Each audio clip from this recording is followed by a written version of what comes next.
All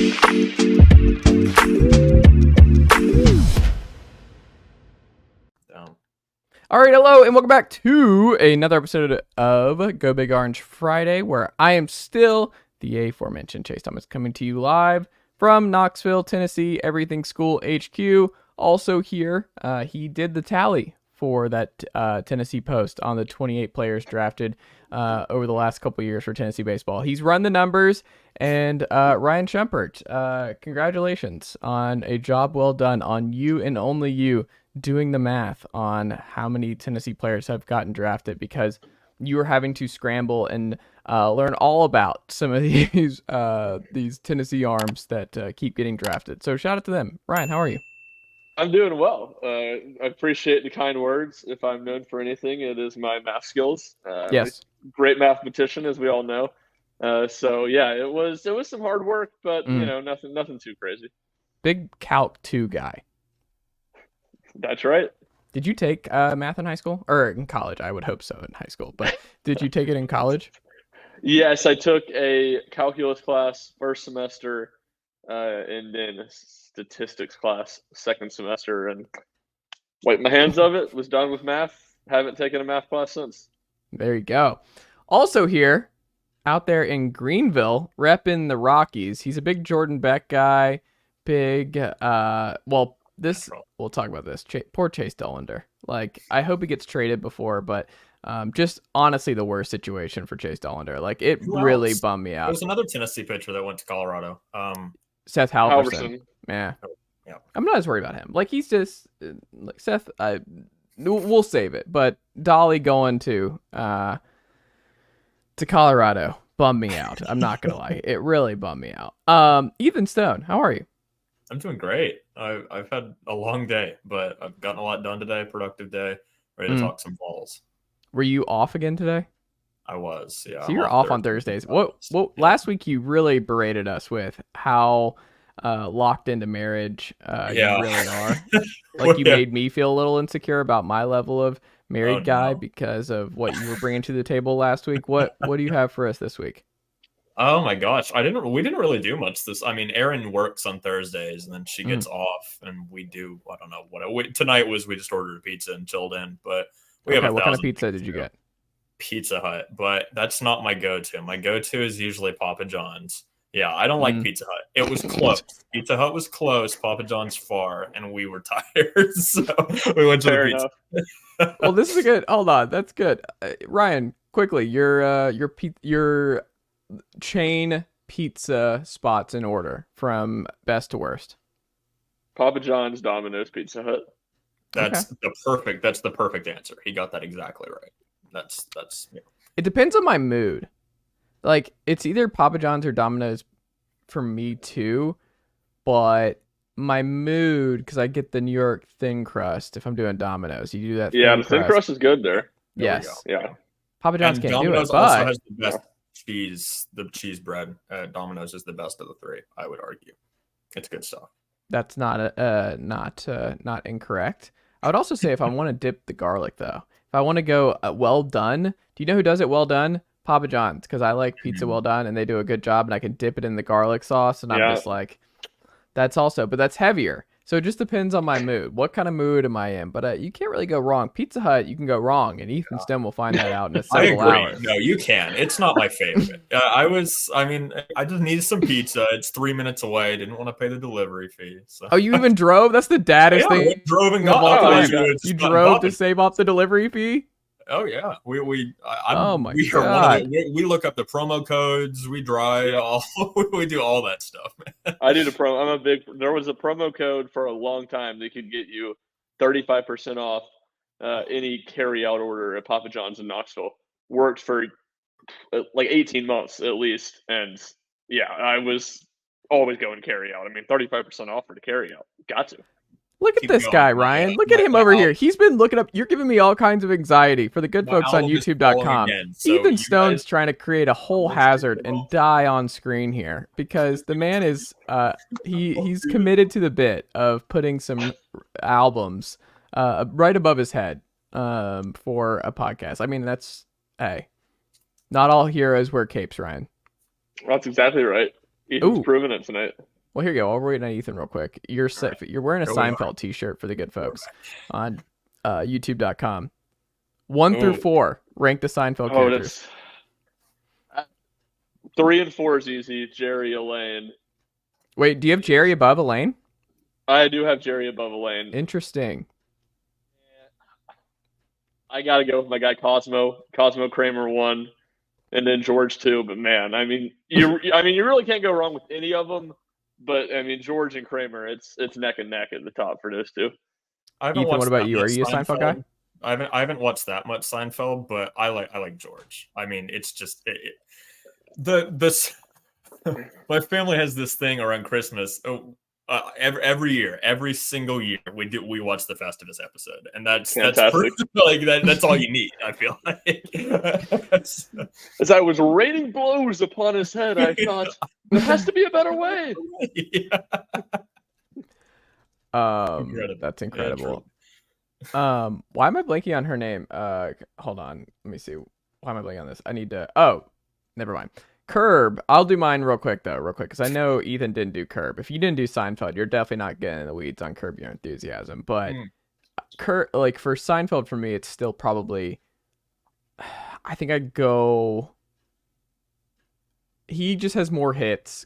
You got to go Cosmo. People remember the biggest George moments, but like consistency, Kramer is actually the most integral character on the show. I think he's actually 1. George 2. Elaine 3, because Elaine has more bangers. Jerry's the guy. His name's on the sign, but he's there to just move around. He's the Andre Miller of Seinfeld. He knows his role. He's not going to get a lot of shots up. He's there to facilitate for the 3 actually funny ones. And it's ironic because, I mean, he is the comedian in the show, but by far the least funny and least important character. Curb, though, like none of the 4 come close to my 2 favorite Curb characters that I could just, like, thinking about them makes me laugh. But nobody will ever be better than the Funkhauser, rest in peace, because every line from the Funk Man and every interaction with the Funk Man was just top notch. Like, I have had tears in my eye. Like the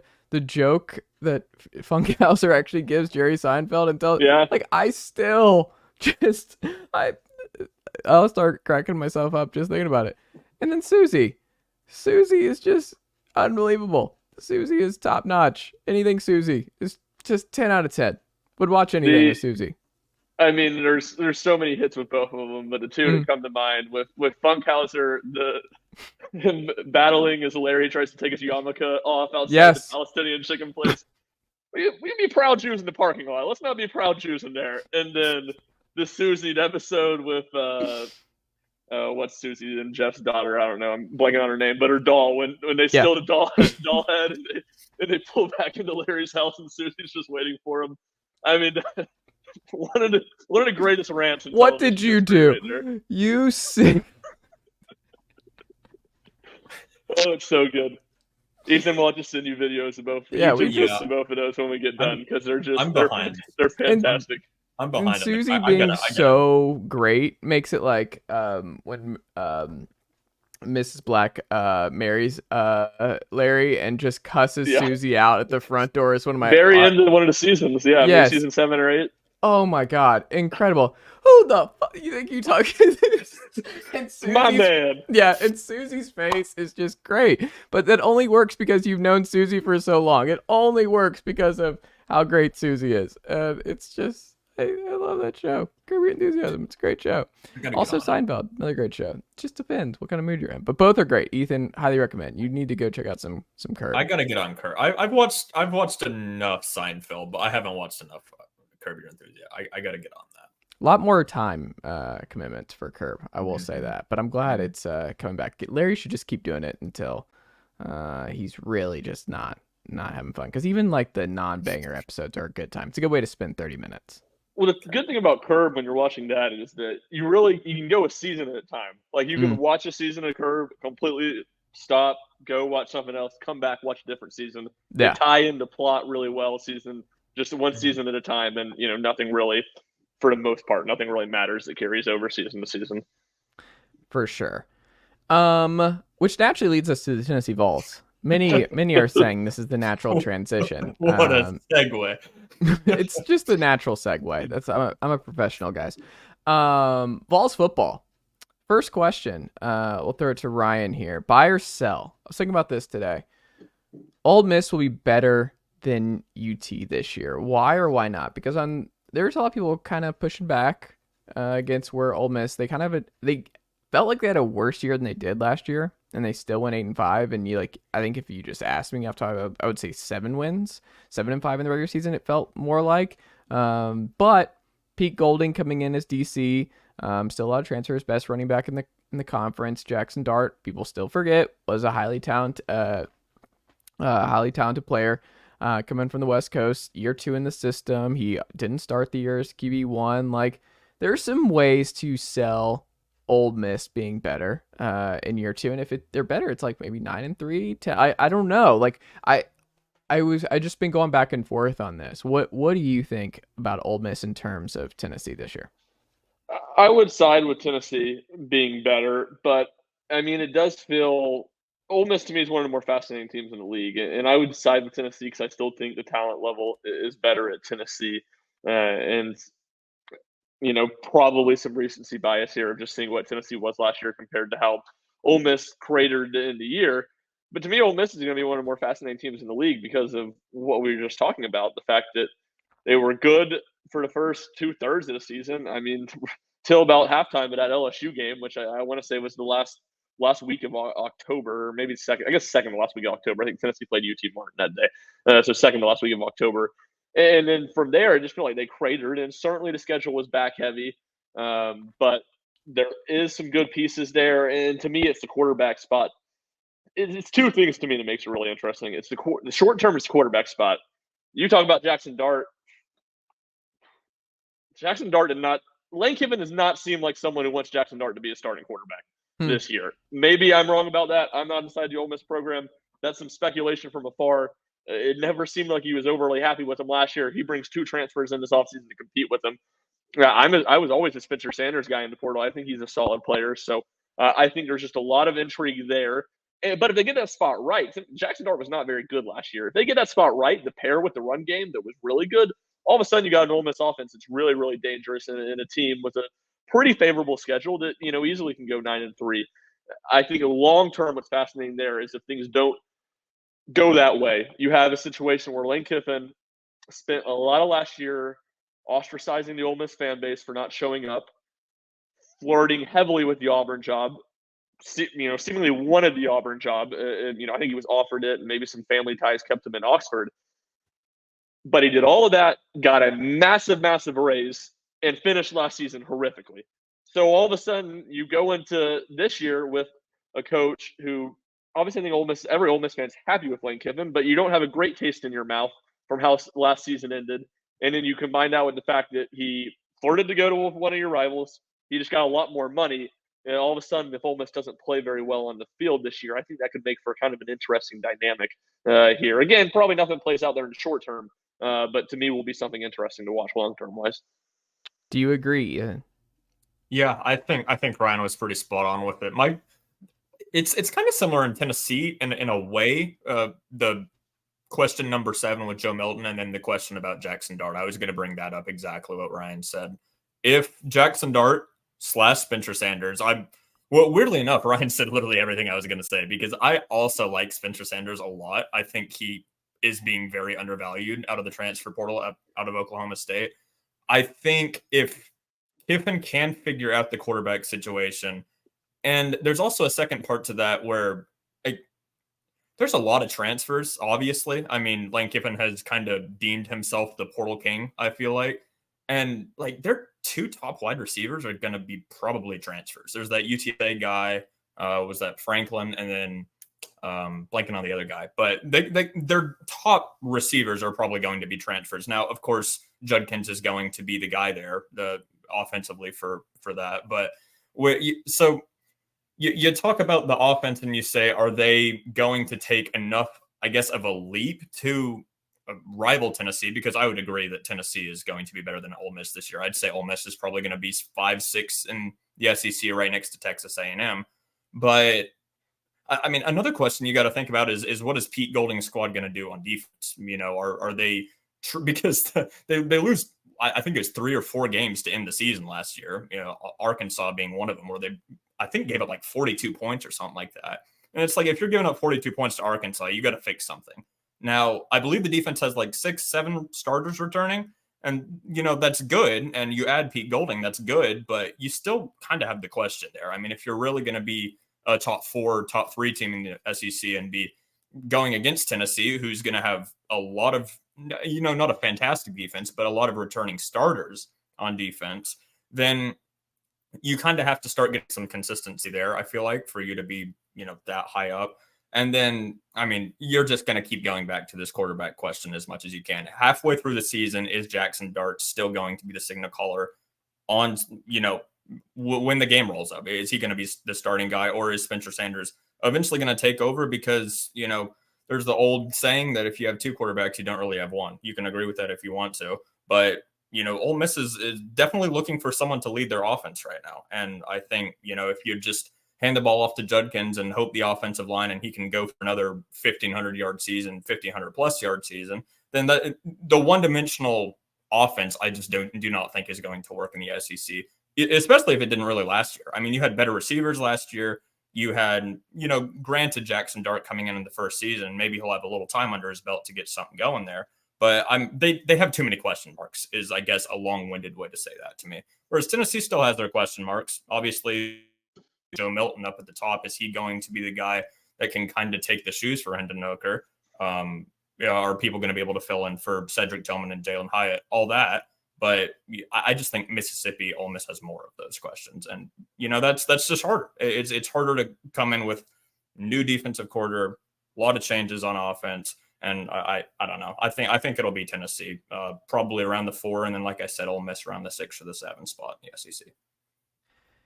That's interesting. That's a rough situation if that's what it ends up being, Ole Miss, because I'm pretty down on Mississippi State coming into this year. I think they're going to end up being a disaster and a 3-9, 2-10 type team this year. And Arkansas is in this boat.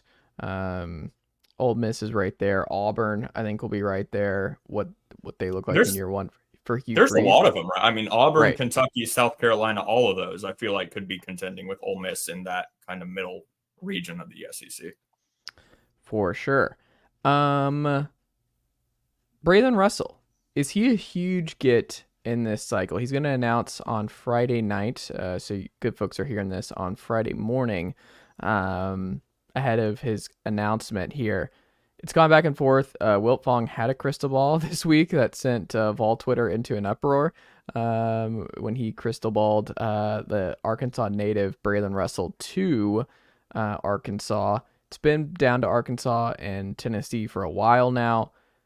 Peyton Lewis has talked about he's been in the boat for a little bit for starting back out of Salem, Virginia, pairing up with Braylen to create their own little thunder and lightning type deal in this class. I don't freak out as much as I feel like the Volquist thread were just crazy when this happened. I'm like, I like Braylen. It'd be nice to have him. I like the thunder and lightning idea, but Tennessee's already pretty deep at running back in this group, and I understand transfers are part of it, and we'll see if this whole group's back next year outside of Jabari Small. But yeah, I don't know. What do you think, Ryan? Does it really move the needle either way if Jerry Mack is able to close the deal here, or do you think there are bigger fish to fry? I mean, there are a lot bigger fish to fry. I mean, again, it's one that I think almost the freak out comes from more the fact that Tennessee's been viewed as the leader, maybe not a massive leader, but the leader for a couple months now in that recruitment. And I'd imagine that's where the freak out comes from. But again, running backs are, to a degree, are kind of like interior offensive linemen. We talked about it last week, a little bit of dime a dozen. I mean, Tennessee right now has, I don't know, I would think a top 5 running back room in the SEC. Maybe that's a little over dramatic.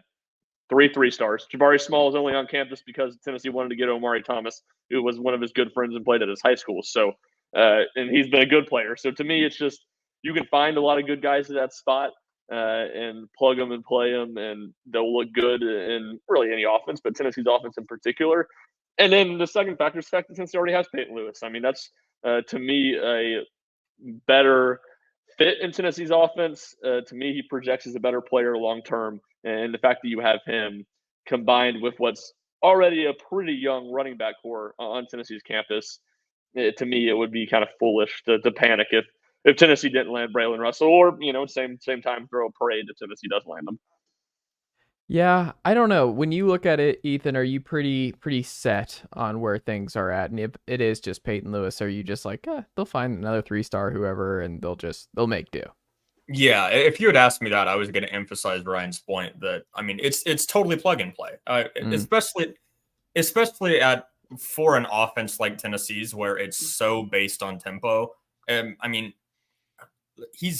Braylen Russell is what, 35 pounds heavier than Peyton Lewis. I mean, I feel like Lewis just naturally would be a better fit to this offense anyway.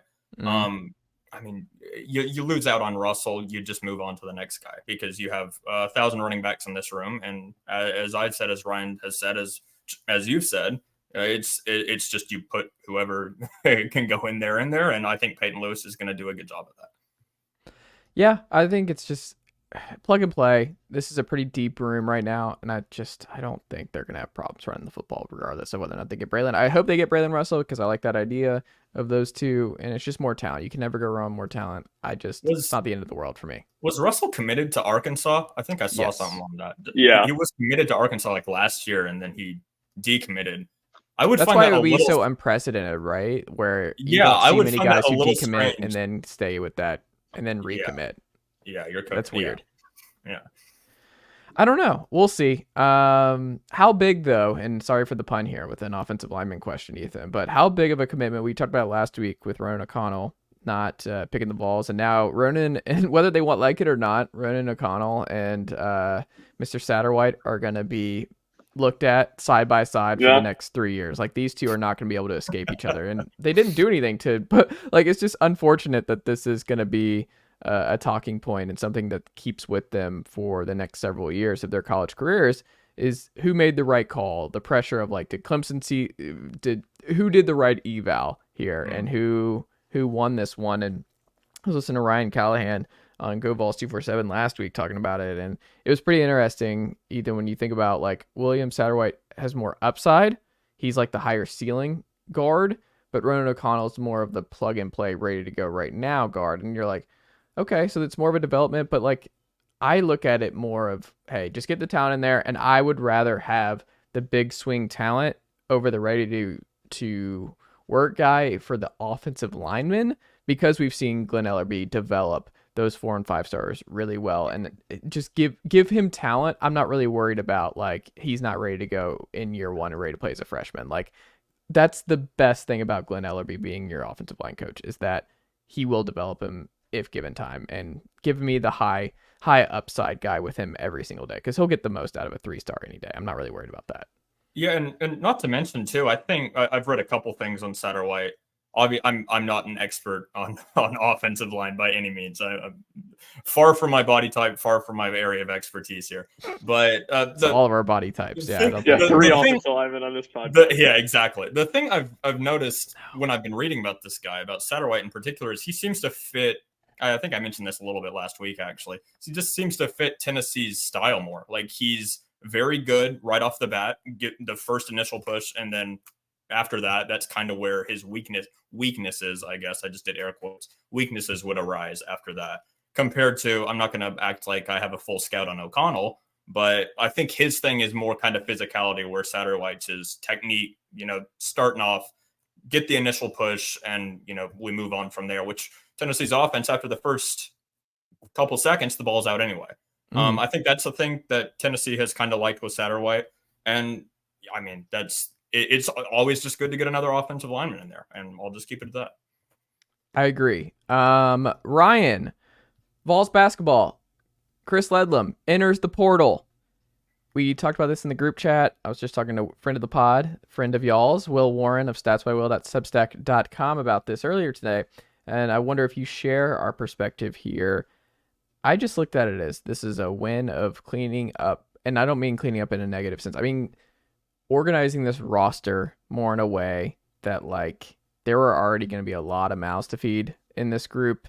Chris Ledlum, I think, was probably the most difficult to fit in this group based on who returned. I think with his style of play and the transition from the Ivy League to SEC play and what he'd be asked to do, I just look at this. Look, it sucks for him, and that was something that Will pointed out. Is like he made this big move and he had other options, and now some of those other options are filled up, and he's having to kind of scramble here late. He didn't expect that this would happen. That Josiah Jordan James would be back, but I don't think this is on Tennessee either because it's the calendar. This isn't a Tennessee problem. This is a basketball calendar problem to me, where what was Tennessee supposed to do? Like they can say, like we had to act, like we had to go attack the portal because we didn't know about Santi. We didn't know about Josiah Jordan James. Like that was just it. We didn't know about Julian Phillips because what the calendar of when they had to make a decision and they told they weren't sure. Tennessee can't just wait to go after transfers when they have 3 important guys sitting out there and testing the waters and aren't guaranteed NBA draft guys. So I think it was just a confluence of events that made this all really unfortunate. But now you look at this roster and you're like, okay, Josiah is just the starting 4 now. We don't have to wonder about how this is going to go. And it takes away an option for Rick Barnes to go super big way too much, as we just saw Euros draining threes for my Atlanta Hawks. It's just, don't give him too many bigs. Let's limit the amount of bigs that Rick Barnes is able to play any given day here this winter. I mean, what do you think about the whole Ledlum situation? Do you think that's a fair characterization that I'm putting out there? Generally, yes, I do. I think I'm a little more tentative. One, you said pencil in Josiah Jordan James the starting 4. I'm not ready to pencil anything in that doesn't. I said this a couple weeks ago. I will not be surprised, even the slightest, if Jonas Adu is the starting 5 and Tobe Awaka is the starting 4 when Tennessee opens their season. I don't know who they open their season with. But do you know who Rick Barnes? I mean, like Josiah at this point coming back and everything else, like you can't do that. Rick Barnes and I will have a pre-game conversation. I will be on the court. No, can't do it. I've got to do you think he'd actually do it? He would sit Josiah Jordan James and he would start out Tobe and Jonas Adu. He would. I'm not saying that's what will happen, but that would not surprise me in the slightest. I mean, Tennessee was ready to move, and again, some of it's hard to make. You're not waiting around, but Tennessee was, Josiah Jordan James was kind of an afterthought as Tennessee was putting together their roster. And obviously it worked out for him to come back. And I think that led to it making a lot of sense for Ledlum to transfer. All that stuff adds up. But on that end, I wouldn't say that's just a lock. 2, the one area where I can see it bites Ledlum, or it bites Tennessee losing Ledlum, and this is where you're saying it's a strength. And I don't necessarily think that's not what you're saying is inaccurate. But behind Tobe Awaka and Jonas Adu, you don't really have much. You don't have much depth. You have JP Estrella. So you're either going to have to do one of these 2 things. You're going to have to lean into playing a lot more small ball. Yes. Because your point is what you want. All that stuff I don't disagree with. Really one small ball 4 on this team. That's Josiah Jordan James. Jemai Meshack could probably play that a little bit, but that's going to be a little bit of a defensive weakness if your second biggest guy on the court 6'5", and at the same time he's also probably the backup point guard. So that's a wide range. Josiah Jordan James missed like 15 games last year. Yeah. He's been constantly injured his entire career. So let's say Josiah Jordan James has a month stretch where he's out next year. All of a sudden, you're stretched really, really thin at the 4 spot. And Tobe Awaka, Jonas Adu, we're going to have to play a ton of minutes. JP Estrella would have to step up and play a lot of minutes. Maybe you would hope Dalton Connect with his size could maybe play a little bit of 4, but I think that he would be a major weakness playing the 4 defensively on that side. So to me, Ledlum was a safety blanket in that scenario. He was a really good safety blanket for a depth standpoint, but just having someone a little bit more of a traditional 4 who's kind of a wing, I think would have been a benefit. But if you stay healthy, if everything clicks, if you can hold up defensively playing small, and JP Estrella, even if he's not a 15-minute-a-game guy, if he's just a guy you can trust to go play 10 minutes in SEC play, I think you're right. All this stuff the roster works out well, not having to deal trying to feed Ledlum minutes too. It becomes much less of a cluster. But on the negative side of it, or at least the floor is a little bit lower just from the injury standpoint if Estrella isn't able to contribute a ton next year. It was, like I said, safety blanket's kind of the word that I use. I think Ledlum was really good for that 4 spot. That's interesting because, Ethan, I just have way more concerned about how Barnes is going to manage the guards and wings minutes, because I don't know who's closing with that group and who's even going to start on opening night if Sakai is not ready to go. What do you think about Ledlum, and do you think it's more complicated, like to Ryan's point, or do you think it's actually more complicated with who Barnes picks among Meshack, Dalton Connect, Sakai, Santi, and company? Freddie. And I think say it again. Freddie DeLeon. Freddie DeLeon, yeah. Yeah. That's a lot. I think it might be more complicated to figure out more of a backcourt rotation, but the problem is 100% where Ryan said it was. That's what I thought was the major problem with, not major problem. I don't think it's a huge deal really in the first place. I mean, Tennessee had 14 scholarship players essentially. So you can't really go wrong when you have 14 guys that can play basketball. Now, this is going to force, as Ryan said, it's going to force Josiah probably a lot at the 4 instead of the 3, where he honestly played more at the 3 than he did at the 4. I want to think last season he does better. Yeah, definitely. Yeah, he does better at the 3. At the very least, that's what I think. I think it is. I would agree with Ryan that Tobe is probably going to be the 4. I think it's going to be probably Josiah, then Tobe, and then Jonas Adu. Wait, you have Josiah starting at the 3? I don't see why not. Either him or Jemai. I was gonna say I don't think Jemai can be out now. He's too good of a defender. Think about who we're talking about. It's Rick Barnes. It's exactly what Ryan said. I don't think Barnes is going to go away from what has. I mean, there's a strong chance we could given Zakai is healthy, there's a strong chance it could be Zakai, Vescovi, Josiah, Tobe, and Jonas Adu. That's gonna piss some people off. Oh yeah, I'm not sure I agree with that, but I could definitely see that happening. I could definitely see an avenue for that to happen.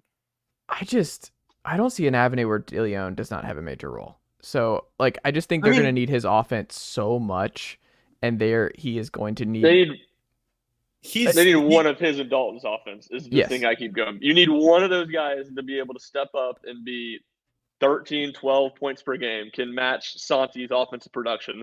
So you have 2 reliable guys night to night. And then you have your myriad 5 guys who will score anywhere between 16 and 4 points every night. And the Tyreek Key special.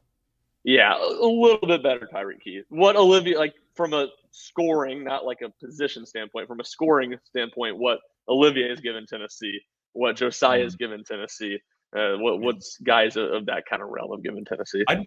I think the most fun lineup, I would agree that it is probably a good thing from what you said, Chase, to be forced to play more small ball, because I just think that's where I think Tobe Awaka at the 5 would be a lot of fun. Tobe at the 5, Josiah at the 4, Phil and Connect or Meshack at the 3, and then Santi and Zakai at the 1 and 2, obviously.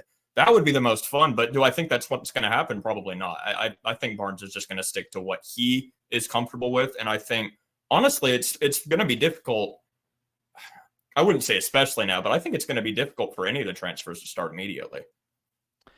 I would agree. I think the best 5 this year will end up being Zakai, Freddie, Santi, Josiah, Jonas Adu.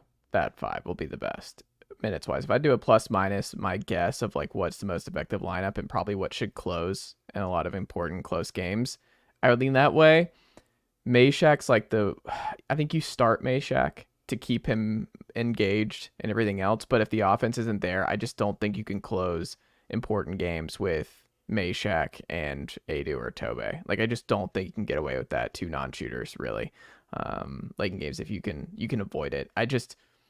The offense needs some juice. They need like a DeLeon. I don't know how you're not going to be able to have Santi plus a DeLeon, like 2 on-ball creators, 2 facilitators, 2 guys who you feel comfortable having the ball late in the shot clock in these close games.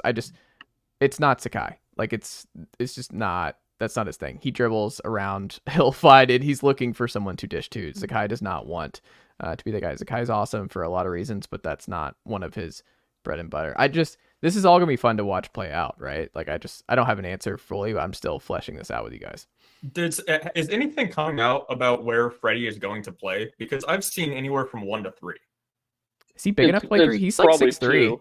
I mean, Yeah, I was thinking skinny, too. he's I mean, rail thin. I don't think he's not a 3, but I've seen people saying 1 through 3. Just I mean, everywhere. I mean, if he can play the 3, that's huge. Like if he can do that. He's not big enough. I wouldn't think. I mean, two things. Really, I have a bunch of thoughts. I mean, this is just the most fascinating Tennessee basketball team I think in a really long of the Rick Barnes era. The one thing I'll go back to Chase, what you just said when you're talking about like in the shot clock, in the game, guys like creating stuff. You would say Santi's better at creating shots than Zakai is? Yeah, I disagree with that. Yeah, I disagree. He's an incredible shooter. He's spot up. He's not fantastic off the dribble. Yeah. Santi will go. He will still get to the line. He's still looking to shoot when he's going inside. He's still looking. If he gets like he's flailing around. Like Santi knows where the shot clock is. Santi knows he's trying to get to the line. He'll get banged around. Like Zakai, when it's late in the shot clock, he is dribbling around trying to find somebody. He does not want to. He'll like. I feel like he's like prone to the deep 3 late in the shot clock if he hasn't found anything. I can't remember if. This may be speculative of me because I can't remember if someone said this. I think Barnes said this out loud during the season. They wanted him to do that. They were like, you're going in, you're getting your shot blocked. Like, you can't get these shots off contested at the basket. We'd rather you play in the analytics, I'm sure. Like, we'd rather you bomb the 3. And so you're right. I don't think Zakai is perfect there. But to me, he's much better in the shot clock than Santi. It's just because Santi's ability to create his own shot. And that's what you saw, like, again, we talked about last week. That's what you saw in NCAA tournament or just after Zakai went down. Tennessee's offense didn't take a huge drop. They ran everything through Santi, just run off screens. You'll get open. You'll make the team. Or more than anything, they put so much stress on opponents to double team them coming off screens that it got open shots for other people. But the last 5 minutes of the game, when the game slowed down into a half-court game, you need someone to be able to go off the dribble and score. To me, that's where Tennessee's offense took a huge step off or drop off because Santi just isn't necessarily great with that skill set. That's fair. Last thing here, Tennessee baseball. Chase Burns winds up at Wake. A lot of Vols drafted, but first, Ryan Galaney will not make it to Tennessee from Wofford. Jared Dickey, we had hoped was going to end up back at Tennessee. Scrubbed the Instagram. Best Vols hitter last year. That would have been incredible to have him back for year 3. It sucks. It's so weird. You're rooting for like once they get past a certain round, you're like, okay, I kind of want you to keep dropping so that you can come back and that's just it's the selfish dumb fan in me. But like I just being really excited about that. But he's off to the Royals. What do you make of the lineup now? And then we'll get into Burns with Galaney and Dickey now officially being out, and also Jaslov entering the portal out of the shortstop spot, the local Knoxville kid.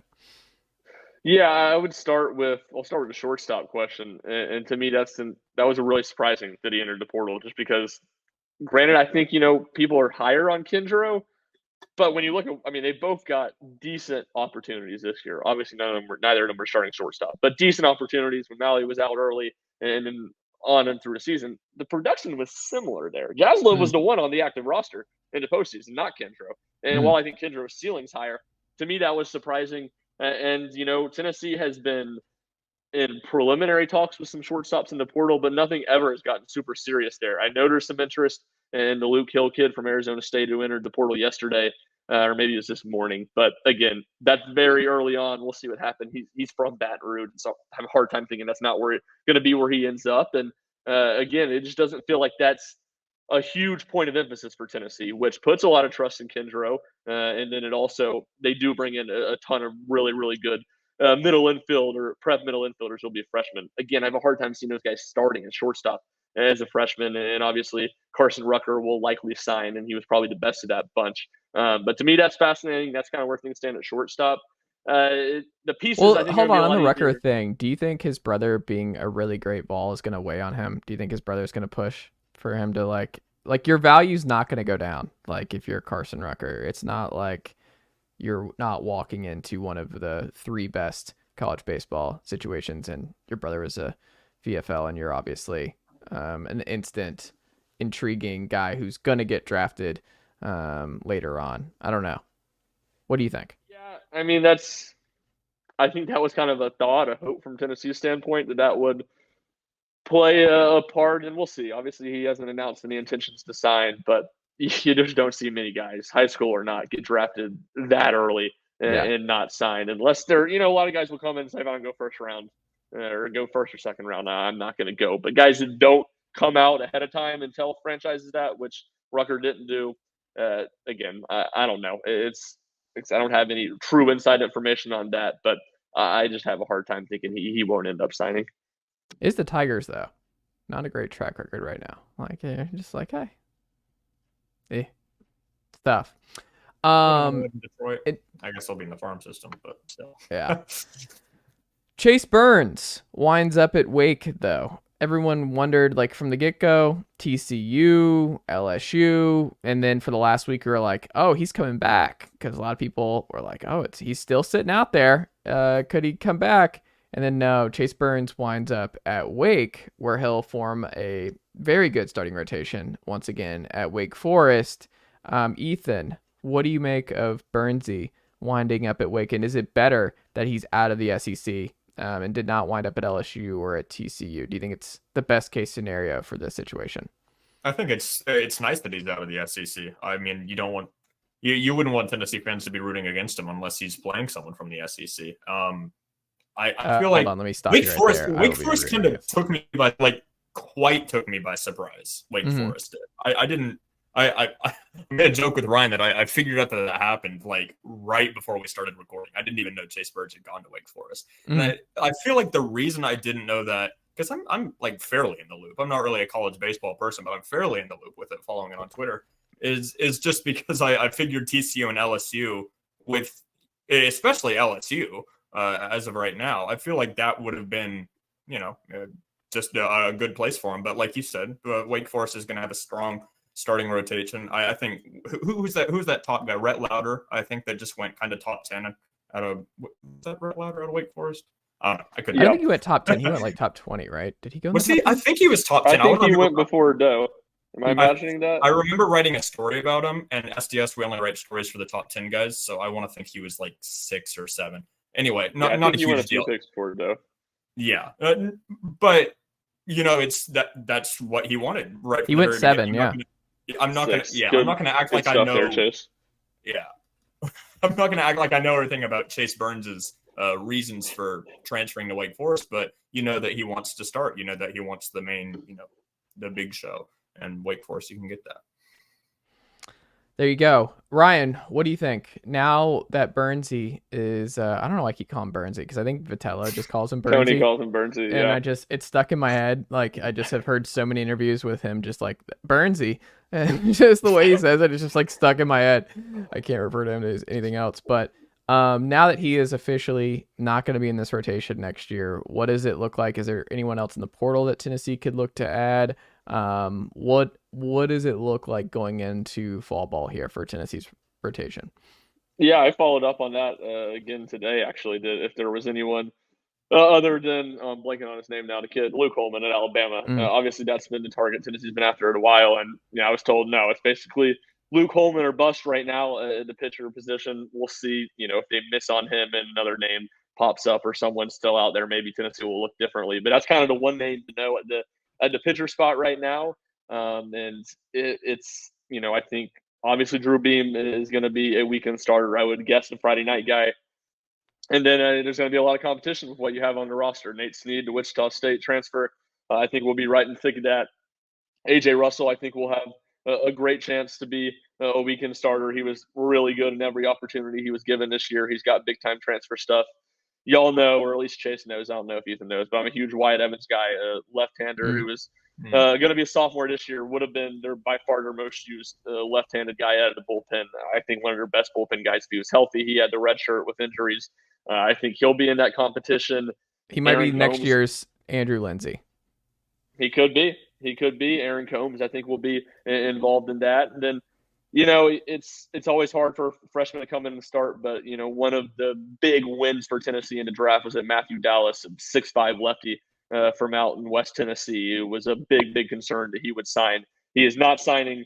He told MLB teams that, I think, sometime early in day 2 when he hadn't been drafted, that he was going to go to school, and I think that's a huge win for Tennessee. I think he will have a role out of Tennessee's bullpen next year. Again, hard to think that he'll be a freshman, but I probably wouldn't have said the same thing about Chase Burns 2 years ago. I definitely would have said the same thing about Drew Beam 2 years ago, and he went on to be a really good weekend starter for Tennessee. So we'll see a lot of bodies there and a lot of competition. And Drew Beam's really the only guy locked into a spot, and then like I just kind of went through the list, probably 5 or 6 guys that'll be in the hunt to earn those two other starting spots as they get ready to start fall practice.